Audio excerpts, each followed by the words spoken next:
When we want to describe a work of detective fiction, there are a few different terms that get thrown around. We might say murder mystery, or crime fiction, or detective story, or thriller, or perhaps whodunit. These aren't all the same thing, of course, but they are expressions that get used fairly interchangeably. A mystery doesn't have to contain a murder, for instance, and detective stories are crime fiction, although not all crime fiction is detective stories, and so on. And if we're talking about classic or golden age crime fiction, as I frequently do on this podcast, there is a certain tendency to equate murder mystery and whodunit. That's what a mystery is, surely. A story that documents the unfolding of a crime, its investigation, and the eventual revelation of who was responsible. Or is it? The majority of early 20th century and golden age detective fiction does adhere to this whodunit format, it's true. But even as this structure was becoming synonymous with the genre, there were writers experimenting with different ways of telling mystery stories. What if we knew who did it from the beginning? Would you keep reading? Today, we're falling headfirst into the Howdunnit.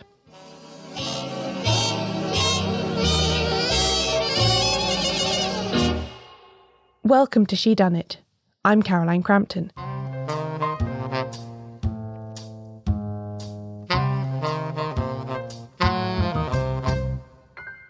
First, a further update on the Shedunnit pledge drive, which continues to astound and delight me. Having already crushed our initial goal of 100 new members of the Shedunnit Book Club, we're well on our way to meeting our stretch goal of 175 by the end of the year. At the time of recording this, we're up to 150, so just 25 to go, but you can check on the very latest figure at shedunnitshow.com/pledge drive if you'd like to get the very latest on how close we are to hitting that target. And of course, while you're there, you can help us get there yourself by joining the Shedunnit Book Club. You'll instantly get access to the entire back catalogue of over 100 bonus episodes, as well as the members-only forum, the monthly book discussions, the Shedunnit Guide to Golden Age Detective Fiction, and much more. If you like this podcast and you want more of it, this is how to get it. I only do an episode like this every 2 weeks, but if you're a book club member, there's something new for you to listen to every single Wednesday. Just last week I published a very fun bonus episode in which Shedunnit production assistant Leandra and I recommended each other our favourite festive mystery short stories, the ideal thing to get you in the mood this time of year. Plus, while you're enjoying all those great perks, you're also contributing to the long-term existence of the podcast. Because without the regular contributions from Shedunnit Book Club members, I wouldn't be able to pay all the hosting fees associated with the show, pay Leandra for all her brilliant work, compensate my editor Euan, or deal with the unexpected costs like buying new microphone cables when they break for no apparent reason, which is not very interesting, but it is a real thing that happened last week. So if any of that sounds good to you, and you'd like to see me hit this 175 member goal and do a celebratory live-streamed episode of the podcast, head to shedunnitshow.com/pledge drive now.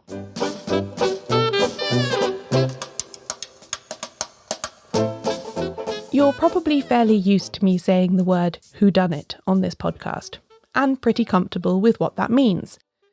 A mystery story in which the structure is built around discovering the identity of the person who has committed the plot's principal crime. But what is a howdunnit? Well, as the name might suggest, a howdunnit is a mystery story that is focused on how the crime is committed, rather than who has done it. This requires a few adjustments to the way that the story is told. To start with, it's usually necessary in a howdunnit to identify the criminal, usually a murderer, although it would be possible to write a theft-based howdunnit, right from the start of the story, so that the reader is clear about what they are reading. Whereas the whodunit often tells the story from the perspective of the investigator, their Watson, or some other interested party such as a witness or a suspect, the howdunnit requires an intimate acquaintance with the perpetrator. How else will the reader be let into the secret of how the crime was done? Howdunnits then frequently feature either first-person narrative, in which the murderer tells events entirely from their point of view, or in some cases a third-person narrative with a limited perspective. If the latter, the writer doesn't tell the reader anything that their protagonist doesn't reasonably know, meaning that the reader finds out new developments in the case at the same time that the murderer does. This is a helpful technique for a couple of reasons. It helps the reader identify with the criminal protagonist, more on this later, and it aids in creating suspense, because it means that the investigator can be kept largely invisible while the murderer goes about their murdering business. They don't know how much the detective knows, or how close they are to getting away with it. The Howdunnit also goes by a couple of other names, and both are instructive when we're trying to understand this form. It's sometimes called a How-Catchem, and sometimes an inverted detective story. How-Catchem refers to the fact that this kind of story is more explicitly a duel between murderer and detective than a whodunit. At the same time that we're learning how the crime was done, we're also seeing the trail that has been laid for the investigator to follow and ultimately apprehend our protagonist. And because this is detective fiction, we can be fairly sure that there is going to be some kind of resolution or catching at the end. This phrase inverted detective story is especially interesting to me. It refers to the fact that the Howdunnit is really defined in relation to its better-known counterpart, the whodunit. Our usual expectations are inverted or turned inside out. We know who from the very start, completely reversing what is usually the crux of the mystery. The puzzle basis of the whodunit is moved more into the background, and the focus instead becomes methods and motives. The source of suspense in a howdunnit is a mirror image of in the whodunit. The tension comes not from who did it, because we already know that, but from whether they will get away with it. The honour of the first howdunnit is usually given to a short story by R. Austin Freeman, The Case of Oscar Brodsky. This first appeared in Pearson's magazine in November 1910, so slightly before the post-First World War period usually described as the golden age of detective fiction. It featured two characters that had already appeared in print a few times, Dr. John Evelyn Thorndike and his colleague Dr. Christopher Jervis. The 1905 novella 31 New Inn, the 1907 novel The Red Thumb Mark, and the Freeman short stories published before 1910 all helped to set up Thorndike and Jervis as a duo in the Holmes-Watson mould. Incidentally, a bit of bibliographic research would seem to show that at least one of Freeman's other howdunnit stories was published before The Case of Oscar Brodsky. A Wastrel's Romance, for instance, first appeared in the Novel magazine in August 1910. But according to its author, The Case of Oscar Brodsky was written first, and so retains its place in history as an origin point for the howdunnit. Thorndike is, in his own words, a medical juris practitioner, a medical doctor who became interested in crime and also then qualified as a barrister.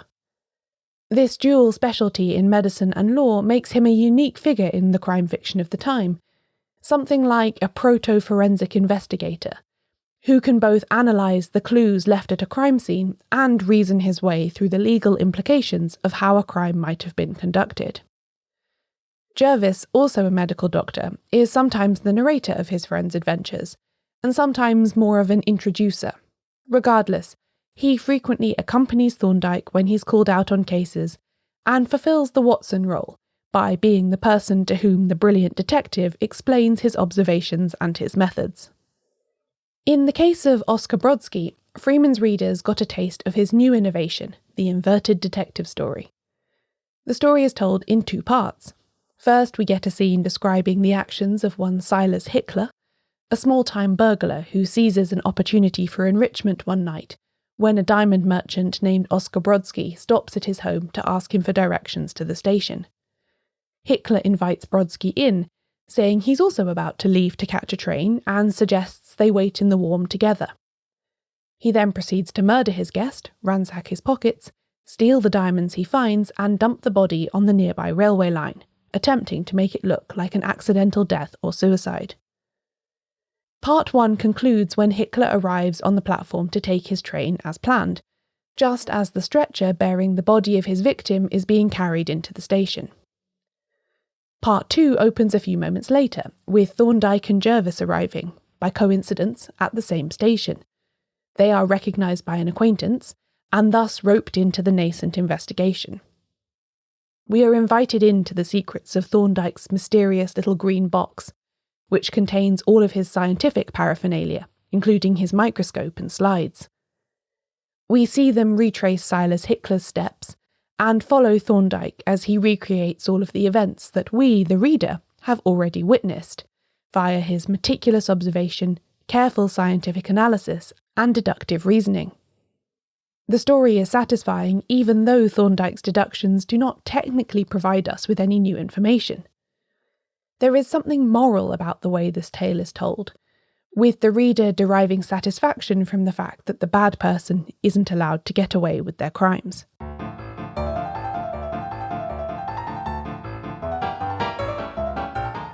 In a 1924 essay titled The Art of the Detective Story, Freeman explained a little about how he came to create the inverted form.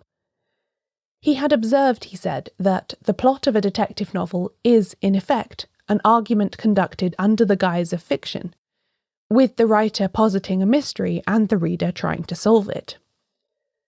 According to the rules of fair play, which Freeman scrupulously adhered to, the writer must include in the story all of the data that the reader needs to solve it, but could do so inconspicuously and in a sequence purposely dislocated so as to conceal their connection. The great intellectual trick of a good detective story was for the writer to be completely open about all of the evidence, but to do so in such a way that the reader didn't realise what they were reading until the correct solution was revealed at the end. The more boldly the writer displays the data, the greater will be the intellectual interest of the story, Freeman argued. It was from this idea that the inverted detective story grew.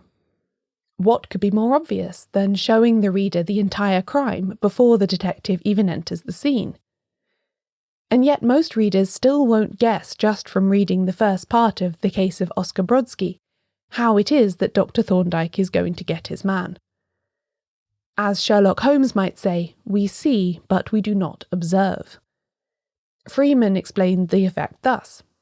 The reader has seen the crime committed, knew all about the criminal, and was in possession of all the facts. It would have seemed that there was nothing left to tell, but I calculated that the reader would be so occupied with the crime that he would overlook the evidence. And so it turned out. The second part, which described the investigation of the crime, had to most readers the effect of new matter. All the facts were known, but their evidential quality had not been recognised. R. Austin Freeman was well suited to write a character like Dr. Thorndyke. Freeman's own first profession had been that of doctor. He had received his medical qualifications in 1886 and entered the colonial service, working for several years in Ghana in West Africa. He returned to Britain after a period of illness disqualified him for future overseas work, and he did a number of jobs in London, including as the deputy medical officer of Holloway Prison, before his health completely failed and he was forced to give up medicine. He turned to writing to support himself and his family, first penning a series of stories about a gentleman conman named Romney Pringle, in collaboration with a fellow doctor at Holloway, Dr. John James Pitcairn. Freeman's first Dr. Thorndyke story appeared in 1905. While in Ghana, he had served as doctor, naturalist and surveyor for official colonial expeditions in the region, and some of his scientific experience there contributed to Thorndyke's meticulous crime scene methods. He was definitely a man of his time. Some of his work, both fiction and non-fiction, includes racist, eugenicist and anti-Semitic views. He was a prolific writer right up until his death in 1943, and also a founding member of the Detection Club. After the break, Anthony Berkeley gets psychological.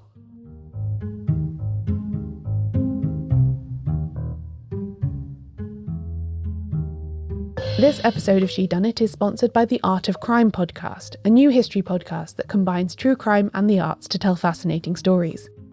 Season 1 is titled The Unusual Suspects, Artists Accused of Being Jack the Ripper, and it profiles 6 renowned artists who have fallen under suspicion as the infamous Whitechapel murderer. Why were artistic types so attractive as suspects for these terrible crimes? You'll have to listen to the show to find out. I especially enjoyed episode 3 of the series, titled Jekyll, Hyde and Jack the Ripper. It's all about the American actor Richard Mansfield, who had a terrifying onstage reputation for his performance in Boston as both Dr. Jekyll and Mr. Hyde in the stage adaptation of Robert Louis Stevenson's novella. The play had just opened in London when the Ripper is first thought to have struck, and the terror Mansfield inspired on stage gave tongue to rumours that he had Gothic tendencies outside the theatre too. The immensely popular play started to suffer at the box office, leaving Mansfield scrambling to resurrect his reputation. If you've enjoyed any of the Shedunnit episodes I've done about Victorian crimes and how they've influenced our current thinking about murder and fiction, I think you'll find plenty to enjoy in the Art of Crime podcast. As well as Robert Louis Stevenson, this series looks at writers like Lewis Carroll, Marie Belloc-Lowndes, Patricia Cornwell and Arthur Conan Doyle, and their connections to the Ripper mystery. So there's lots of literary material to get stuck into. Subscribe to The Art of Crime today, wherever you get your podcasts, and make sure to visit artofcrimepodcast.com.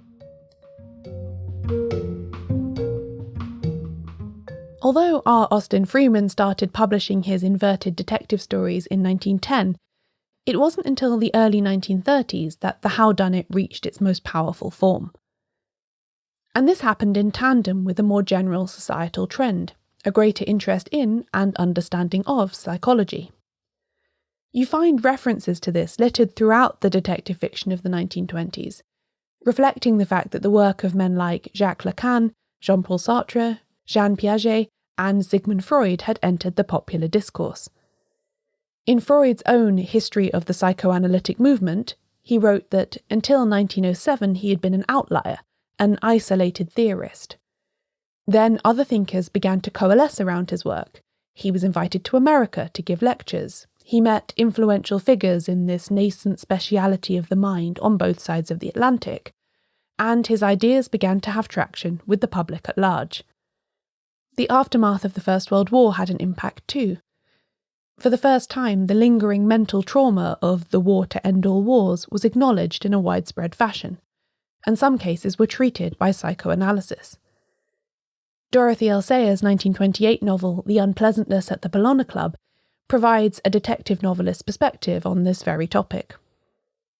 The psychiatrist was a figure that more and more people had awareness of, and even had contact with, and this appetite for probing the inner workings of the mind was a gift to detective novelists. I don't think it's an accident, for instance, that when Gladys Mitchell debuted her sleuth Mrs. Bradley in her first novel, 1929's Speedy Death, she made her a psychiatrist. We can track the growing influence of psychology on the world in general, and detective fiction in particular, very clearly in one pivotal exchange in Agatha Christie's 1926 novel The Murder of Roger Ackroyd. Hercule Poirot is explaining his method to a sceptical police detective, Inspector Raglan. His chief weapons against the criminal mind, Poirot says, are method, order, and the little grey cells of the brain. He also feels that it is vital to study what he calls the psychology of a crime. The inspector is politely doubting. "You've been bitten with all this psychoanalysis stuff?" he asks. Of course, the reader knows that when Poirot pulls off the successful finale of his investigation, it will be largely due to his being able to identify and penetrate the mind that carried out this crime. The little grey cells and their interest in psychology are much more than just a punchline. An increased interest in and focus on psychology was vital for the Howdunnit to develop from the somewhat sterile intellectual debates that R. Austin Freeman was presenting in the years before the First World War. Since the whole focus of the Howdunnit is on the criminal, their version of events, and why they are doing their crimes, it is a form that works best when the writer is really in tune with the psychological underpinnings of their central character. These are stories that invite the reader to observe, up close, the actions and reasoning of an individual with dark and harmful motives. Of course it makes sense that ideas from psychology would come up as a way to enhance this effect. As the the golden age of detective fiction really got going in the late 1920s, there was a sense in which different authors were specialising, carving out their own niches within the genre. Readers wanted to know what they could expect from a book before opening it, whether that was the presence of a particular detective or a new instalment on a recurring theme. John Dickson Carr settled into producing stories that revolve around locked rooms and impossible crimes. Dorothy L. Sayers became known for her attempts to heighten the character study and relationships in her mysteries. Freeman Wills Crofts was renowned for his unbreakable alibis, and so on. But what was Anthony Berkeley famous for? He had a detective, the amateur sleuth Roger Sheringham, but he's hardly a character who developed a life of his own beyond the pages of the books he appeared in.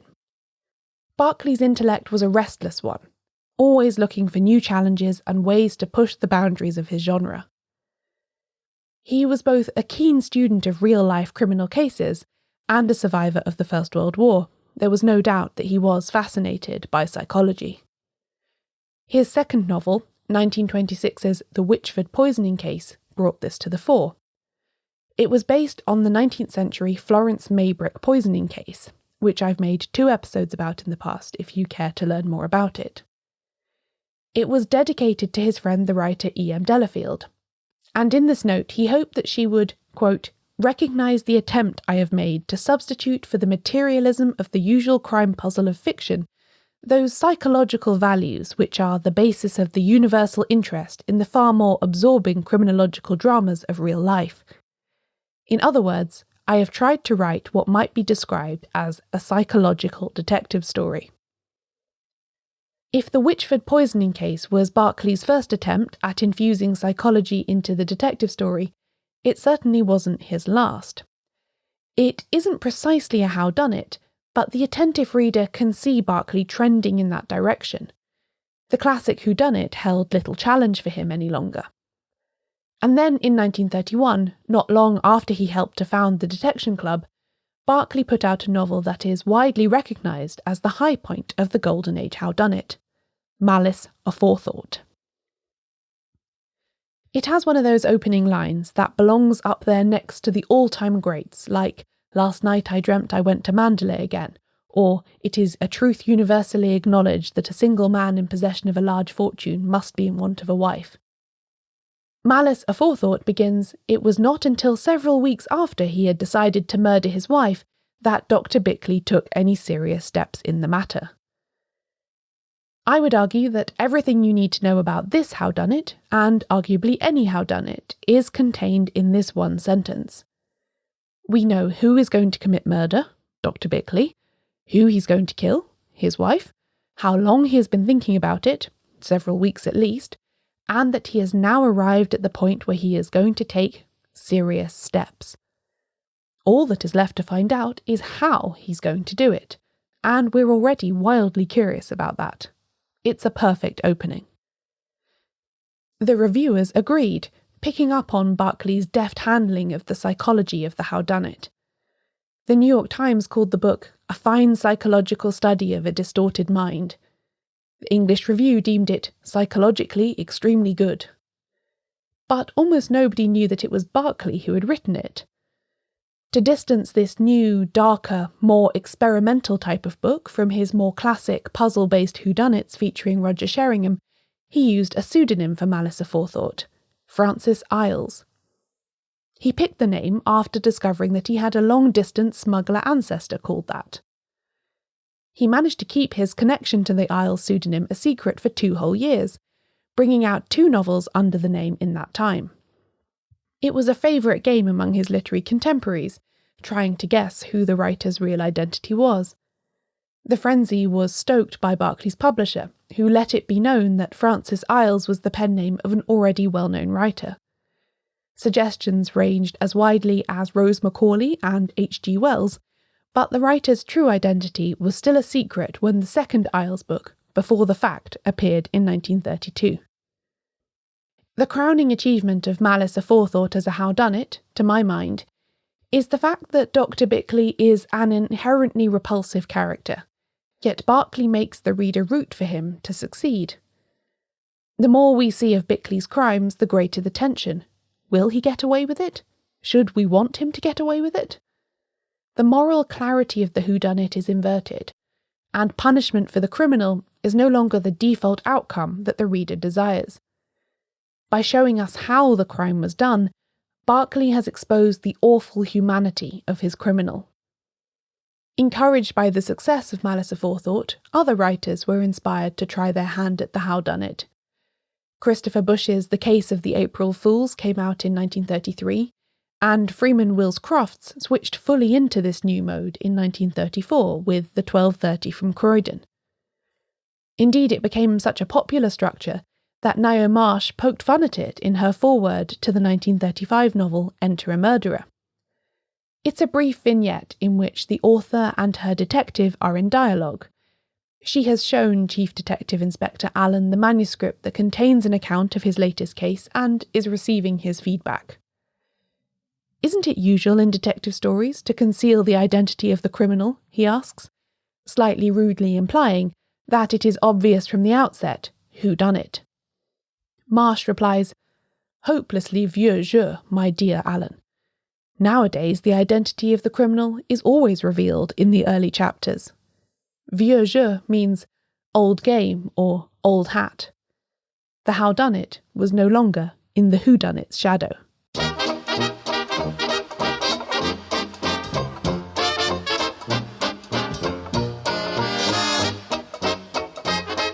This episode of Shedunnit was written and hosted by me, Caroline Crampton.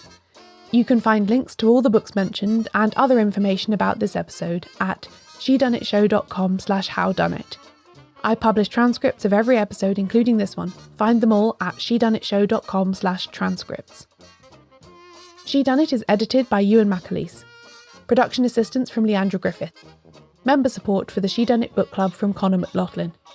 The podcast advertising partner is Multitude. Thanks for listening. I'll be back in 2 weeks with a new episode.